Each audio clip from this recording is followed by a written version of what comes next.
Rohilala Madiba waa magacii loogu waqlalay adiguse waxaad u taqaan Nelson Mandela qofkii ugu waqtiga dheeraa abid ee siyaasad loo xiro aabaha kacdoonkii la dagaalanka midab kala sooca Koonfur Afrika madaxii xisbiga ANC iyo madaxweynihii ugu horeeyay ee madow ka oo dalka Koonfur Afrika si dimuqraadi ah loogu doorto ku soo dhawow sideed xaqiiqo oo aynu kaga soo dheeganay habnololeedkii ka aynu ka hadlayno oo ah midkii ugu saameynta badnaa waqtigiisii ee loogu yeeray astaanta xorriyadda iyo cadaaladda Nelson Mandela.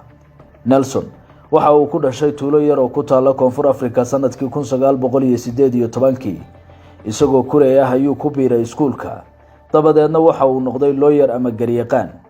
intii uu ku jiray waxbarashada Mandela waxa uu ahaa mid doonaya inuu siyaasadda saameyn ku yeesho wuxuuna bilaabay ololihiisii u doodista xuquuqda dadka madow ee Koonfur Afrika.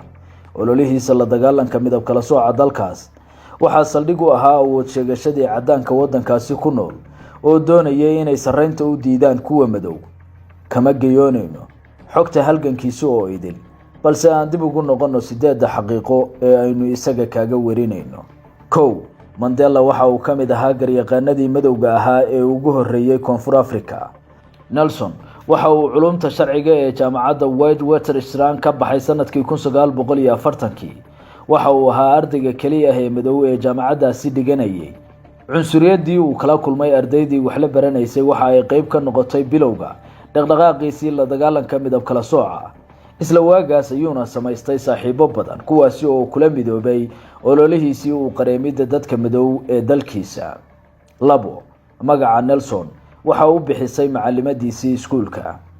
Nelson Mandela waxa uu ahaa qofkii ugu horeeyay ee qoyskiisa iskuulka gala.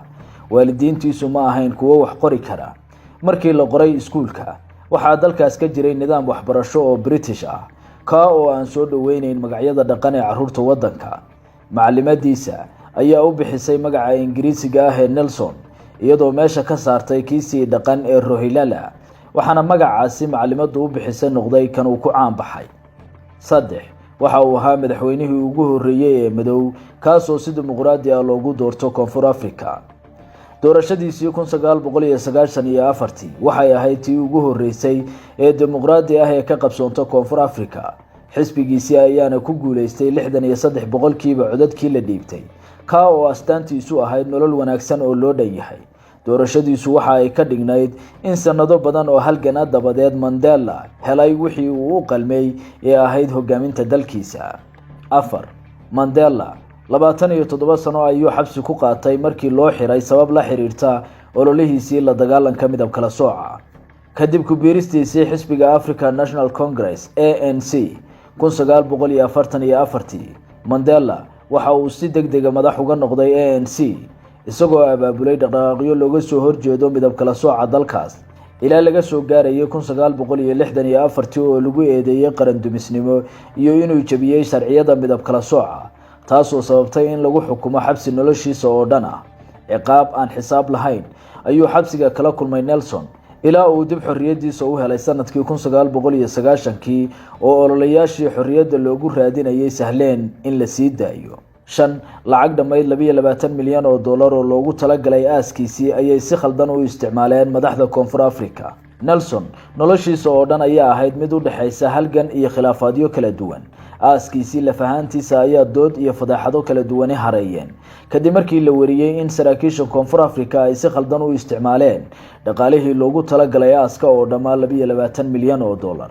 aaskiisu waxa uu ahaa madashii ugu ballaarayd ee kulmisa madaxda adduunka oo dhan. 91 hogaamiye ayaana ka soo qayb galay.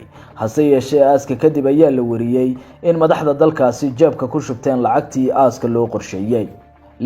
xaaskiisa Winnie lagu magacaabo waxa lagu eedeeyay tuugnimo iyo inay isaga khiyaantay. Mandela waxa uu lahaa nolol qarsoon balse lafahanteedu mushkilado badan. waxa uu guursaday 3 xaas. xaaskiisa labaad ee Winnie waxay ahayd tan ugu caansan xaasaskiisa. lafahanteeda ayaa ahayd u dhaqdhaqaaqay bulsho iyo xubin kamid ah xisbiga ANC ilaa ugu dambeyntii laga saaray. mas'uuliyadii ay ka haysay waaxda daryeelka bulshada ee dalkaasi ayaa la wariyay inay lacago badan ku dhunsatay. Mandela laftigiisa ayaa la wariyay inay hanti badan ka khiyaantay ilaa uu furay bilowgii 1996. $122 milyan ayaa laga sameeyay filimka Mandela laga jilay ee lagu magacaabo The Infectious. 2009 ayaa Mandela laga sameeyay filim caan baxay oo uu director ka ahaa Clint Eastwood ayna jilayaal ka ahaayeen Morgan Freeman iyo Matt Damon. mid ka mid ah filimada dhaqaalaha ugu badan laga sameeyay ayuu noqday kaasi oo waxa la wariyay inay ka soo xirotay lacag dhan $122 milyan halka labadiisa actor ee Freeman iyo Mattna ay kaga qayb galeen murashaxnimada abaalmarinta The Academy. 8 waxaa jira boqolaal wadooyin iyo goobo kale isugu jira oo loogu magac daray Mandela. meel kasta oo qaaradaha adduunka ah ayaad ka heli kartaa xusuusta Mandela oo magaciisu kaga horeeya. waxaa jira in ka badan 98 goobood oo ku yaala qaaradda Yurub kuwaasi oo loogu magac daray Nelson Mandela, 85 goobood oo Afrika ah iyo 22 goobood oo waqooyiga Ameerika ah. tusaale ahaan Mandela Garden waxa ay ku taala Leeds, UK, Mandela Park oo ku taala Netherlands iyo Mandela Avenue oo ku yaal Paris.